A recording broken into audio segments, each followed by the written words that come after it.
So we bought our windows through RecPro. The windows do come with a rubber gasket seal all the way around the outside. And according to RecPro, just clamping those down by mounting it in the mounting ring, that is supposed to make this window waterproof. I have some Sikaflex 291 marine grade adhesive caulk, and I'm running a bead all the way around the inside of that gasket just for a little extra protection and better chances of it sealing up, because I don't want any leaks. So I'm going to put 2 seals on it, not just 1. But the windows are pretty nice. We've noticed that all of them, other than of course the emergency exit window, all the screens actually slide open. Kind of a neat feature. But yeah, we're getting the windows installed and things are looking good. Wow, what a difference to see the windows and skylights and vent fans going in. Just so neat to see the trailer hitting this point where it's starting to come together, starting to become a waterproof shell, something we can actually start using as we finish the inside. So with the skylight and vent fans both, what I did is I got butyl tape and I went around the perimeter of the opening with butyl tape, and then outside of the butyl tape I ran a bead of silicone caulk all the way around, making sure that I hit all of the screw holes. So all the screws that would go into the roof would be going through the caulk. And then after doing all of that, I went around the head of each screw after the screws were in and put a dab of caulk on the top of those and sealed those, along with going along the perimeter edge of the skylight and fans with more silicone caulk that is a waterproof caulk for it. So I'm pretty sure that I'm not going to have any issues with leaks in these, but we will find out as we go down the road. But I've been trying to take the extra precautions to do the extra here and there, not just do one thing, but do 2. If I'm going to do 2, how can I make that better? Just doing everything I can to give it a neat appearance, but also be as watertight as we can. And then came the day where we're finally taking all the tape, all the tarps, all the plastic off of it. We've got the 2-tone paint done. We've got the stripe done. I still have a mural design I came up with for the side of the trailer. That's going to wait for a little bit. That's not going to happen right away. I need to get other things done on the trailer before I worry about that. I've also come up with a Tidewood logo. I want to take that to a sign shop and see if I can get a couple about 20 to 22 inch round decals made that I can put one up front by the front window there and one in the back, just to give it a kind of professional look to it. But some of that's going to come down to how much the sign shop's going to cost me for it too. But the 2-tone paint, I'm really happy with the way it came out. The stripe, we used size suggestion. We put the tape on. Once the tape was on for the white part of the top, I ran some white paint along the edge of the tape. And then on the bottom, I ran a little thing of gray paint on that lower tape before I painted the dark gray in it. And that really helped give us extremely crisp lines on that stripe. It came out great. So thank you, Cy, for that suggestion. Worked out really well.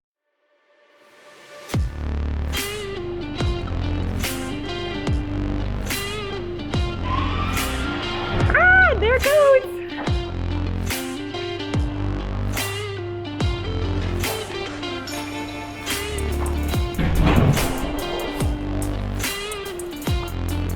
Sweet!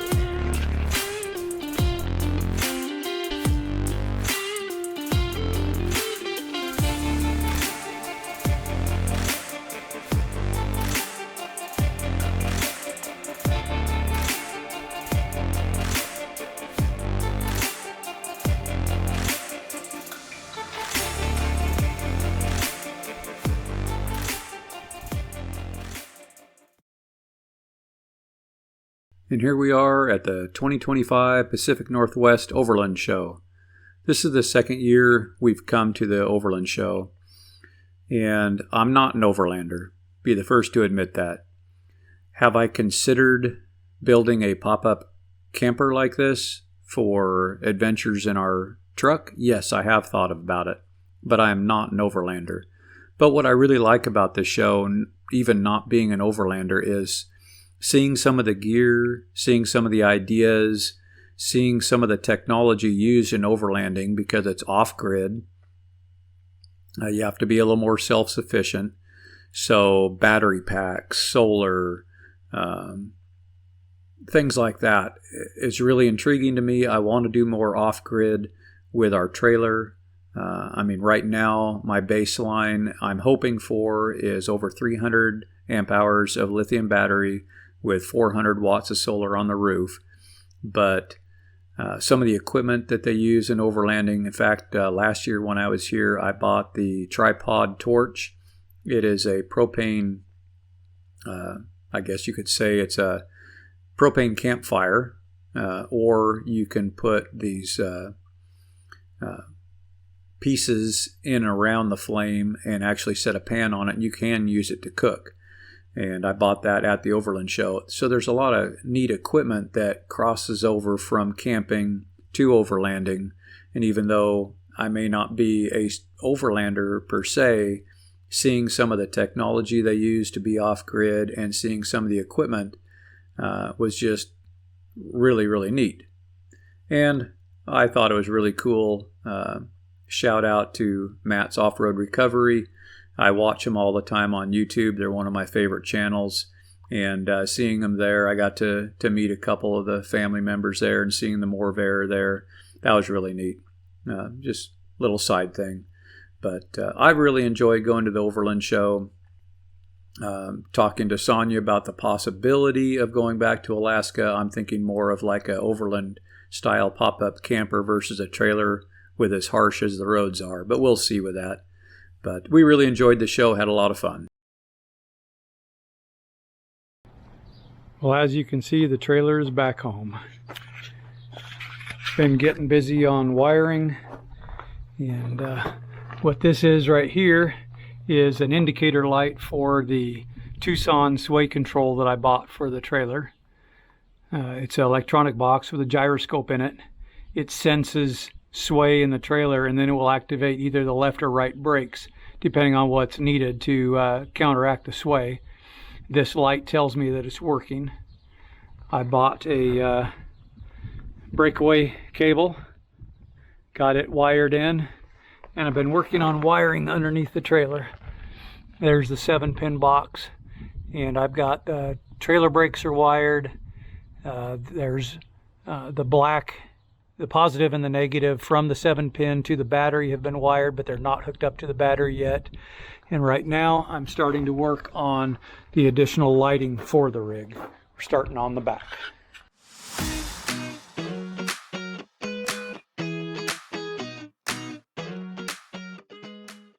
So I'm putting a second set of brake lights on to go along with the ones on the bumper. I know it's not required by DOT, but I'm doing it anyway. More is better. Sealing, I've drilled a hole through the wall so the wiring is inside. Then I'm using sealant around the hole that I drilled to the back of the light, and I'm sealing all the screws as I mount them in. And I'll be doing 3 clearance lights on the top as well. And we'll get to it and get these things done. Got the 3 clearance lights on and mounted. Got both brake lights. Can kind of see the other one over on the other side. Got those mounted, and I caulked around the wires and the hole drilled through the wall for the wires, so that hole is sealed. And then every screw hole I also added caulking to that to seal up where the screw goes through the wall as well, and doing everything I can to keep things watertight. But now I got to figure out the height for the side marker / reflector, and same with the front, and then we'll get those mounted and then get those wired up. Oh, and I do need to do some planning and wiring for a rear view camera, because I do want one on here. Well, got the clearance lights on too. Put them kind of low on the back.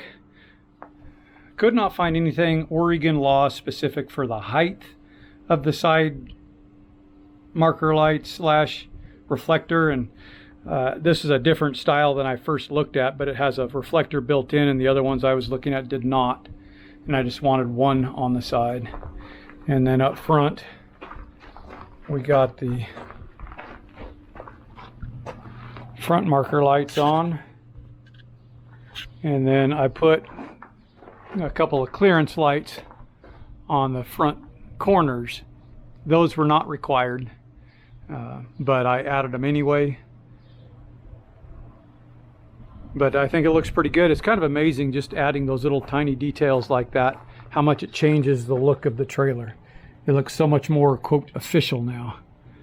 But yeah, we got all the clearance lights on. They have built-in reflectors. Now I just got to wire them all. Hopefully that won't take too long. Haven't been filming as much lately because it seems like it's just been that way. We are behind, and we are supposed to head out tomorrow for a camping trip. And it will be the first time that the Tidewood is out and about.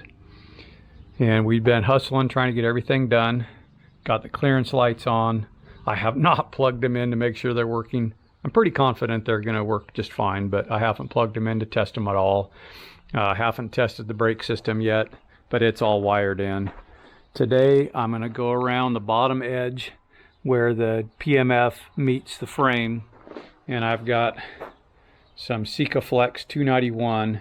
It's a marine adhesive sealant, and it can be used above or below the water line, so it's completely waterproof. It resists salt water, which I don't ever expect to have this in salt water, but I'm going to go all along the bottom edge and seal the bottom edge from any kind of moisture, especially road debris and road spray as we drive down the road, and hopefully keep this trailer good and water secure for many years to come. So we'll get to it. As you can tell from the tape, I'm not the best when it comes to caulking, so I do this to get good straight lines.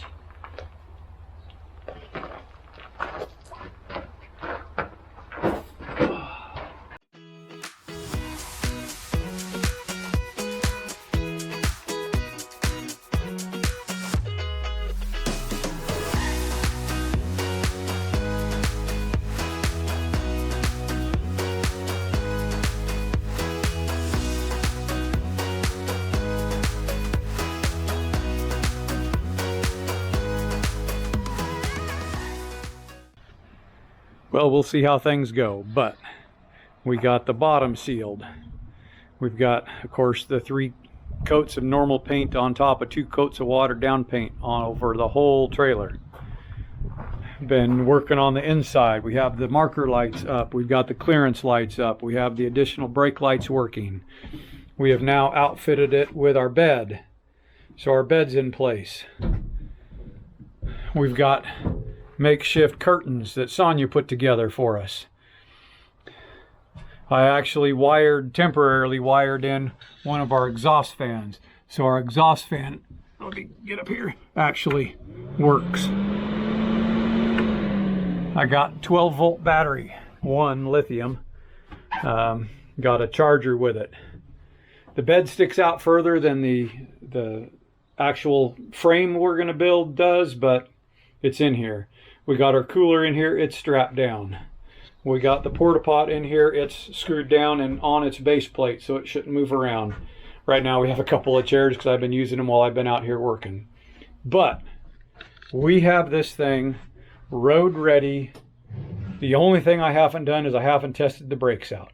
But with as light as we are and the fact that Oregon doesn't require brakes, if there's any issues, I will just disconnect the brakes for now.